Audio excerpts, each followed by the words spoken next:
This time, 244 years ago, Towne, Charleston as we know it today, was overtaken by the British nearly 2-1.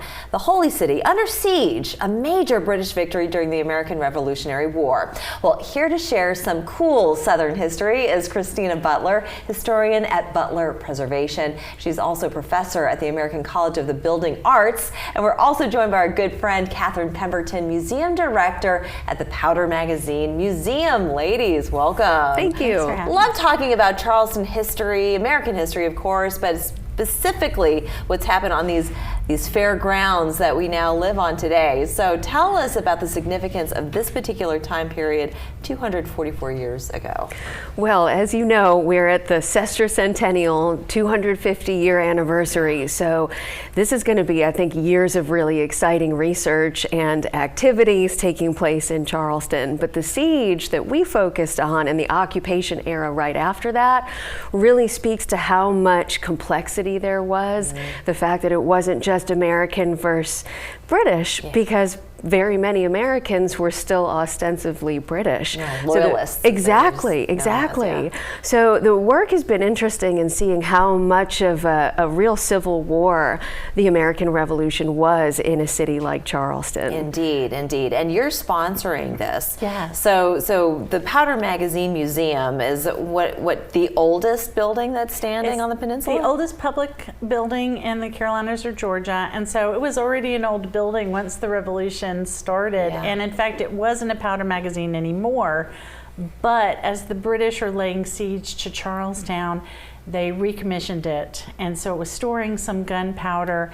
When the siege was happening, unfortunately a British cannon or shell landed really close to the packed with powder magazine. Too close for comfort. Too close for comfort. General Moultrie ordered that the 10,000 pounds of powder be removed to the base of the old Exchange building. But you know, the Powder Magazine has seen it all. It's been witness to all this history. So we were curious what was going on with the Powder Magazine during the British occupation, and we sort of started there and expanded the research questions and got a grant from the South Carolina Sesquicentennial Commission, and it became a really great research project for Christina. And hundreds of pages that you have amassed. Yes. A lot of history in. So tell us about some of the contents, if you can boil it down for us just a bit. Yeah, so it's a report. It's dense, but it's available free to the public on the Powder Magazine website. So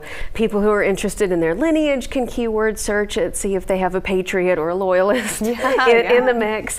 There's a focus on the built environment, because Charleston is really fortunate to have so many places of activity from 1780 that still survive. So we're trying to highlight some of those sites and buildings, and we're really just trying to help South Carolinians today understand their ancestors and how this city was founded and how complicated that time period was. As I mentioned, really a sort of civil war with neighbors fighting against one another, switching allegiances. So I think the most fun part of the research was just unpacking human stories, because war history is fascinating in its own way, but in the past, 50 years ago when the last centennial hit, a lot of the focus was on military victories and sort of top down.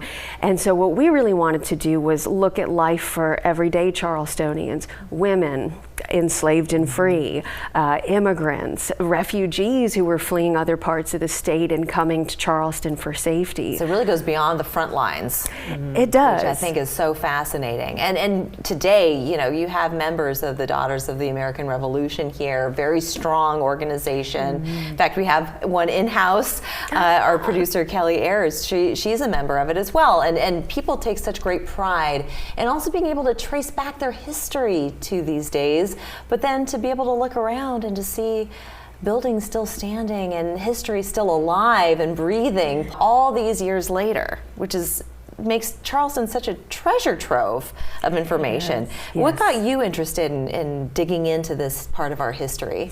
So I've loved history since I was 3. I always wanted to work on historic buildings and be a preservationist. And, Catherine had approached and said, well, you know, we really want to know about the magazine. And as she mentioned, we started realizing, well, there's a lot of buildings. We're not sure how they were used, but we know they were here.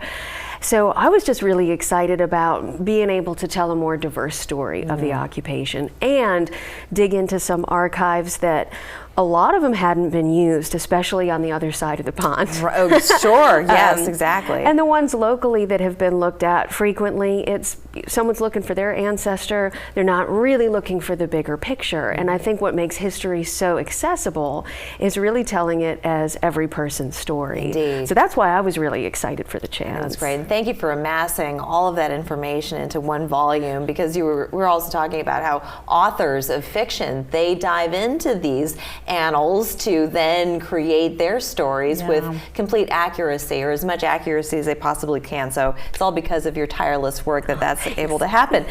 So where do we go from here, and funding, and for people to learn more information? So more information, as we mentioned, the report's there, it's free. It's written in such a way that if you've just moved here from Cleveland, Ohio, like some of us did 20 years ago, and you need some frame of reference, well, how big was Charleston? What did it look like? Or even some background on when the Revolutionary War started and why. That's all there, and then we dive into the people. So from here, but there's more research to do. There is. We would like to have you come back to dive into that a bit more. I think it's going to be very valuable for our audience watching here. It's just the beginning. It is just the beginning. Indeed it is. Thank you, ladies, so very much for joining us. We appreciate your time. We're back after this.